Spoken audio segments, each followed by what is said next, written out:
welcome to 2 Minutes to Target. In late 2018, Hornady came out with their new 300 PRC round, and this is my rifle that I've chambered in that caliber. And let me tell you, I absolutely love shooting it. I think it's almost the perfect round. And I say almost because as of the making of this video, the only brass you can get for it is Hornady, and I'm not a fan of Hornady cases. And one of the reasons is that I find them to be very inconsistent. You can see here I'm getting about 14 thousandths neck thickness on this case, and another case out of the same box.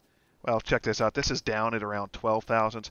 And listen, you can fix a lot of that with case prep, but then after you do all that work, the next thing that happens is that I think the brass is inferior, and that causes the primer pockets to give out early. So again, you do all that work, and then you got to throw that case away after a relatively small number of firings.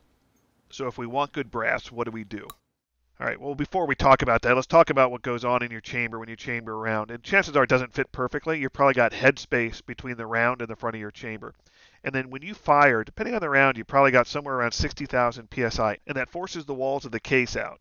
And what comes out the other side is a case that exactly matches your chamber. Now, if this happens for rounds that are made for your rifle, do you think it can happen for rounds that maybe aren't exactly a fit for your rifle but fit in your chamber? And the answer is, of course you can. It's called fire forming, and it's been done by wildcatters and people using off-size rounds for years. So I went through a brass hunt, and then I came across a forum post where someone talked about using 8x68S brass in their 3375 Wildcat. And essentially the 3375 is just like a 300 PRC. So I decided to do some research, play around with a little bit, and guess what? It works. And it's not as hard as you may think it is to do. All right, so now let's take a look at the two cases. And the 300 PRC is 2.58 inches tall and 0.532 inches at the rim. And comparing it, you'll see that the 8x68 has a slightly smaller rim at 0.512, and it's 2.66 inches tall. So we're going to have to do some trimming to bring it down to length. Now, the other thing about the 8x68 is that it's tapered along its length. So it's got some expanding to do within your chamber. The bigger issue is the length of the shoulder. You'll see that the 8x68 shoulder is considerably taller than that of the 300 PRC, and it's this consideration we're going to be looking at next. Now let's move the 8x68 over top of the 300 and look at the two together. Now you'll see some places where the 8x68 is within the footprint of the 300. Those we don't care about because when we fire the round to fire form it, the pressure is going to blow those out. What we care about are the places where the 8x68 is outside the footprint, because when we scrunch those down in a sizing die, there's going to be a lot of extra brass that we have to deal with.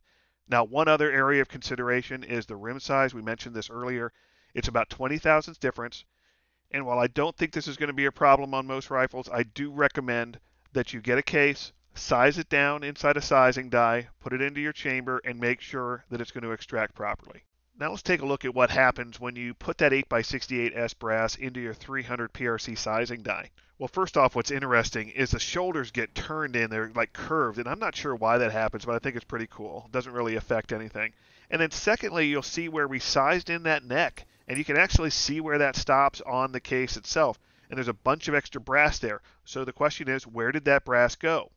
Well, there's only one place it could go, and that's inside the neck.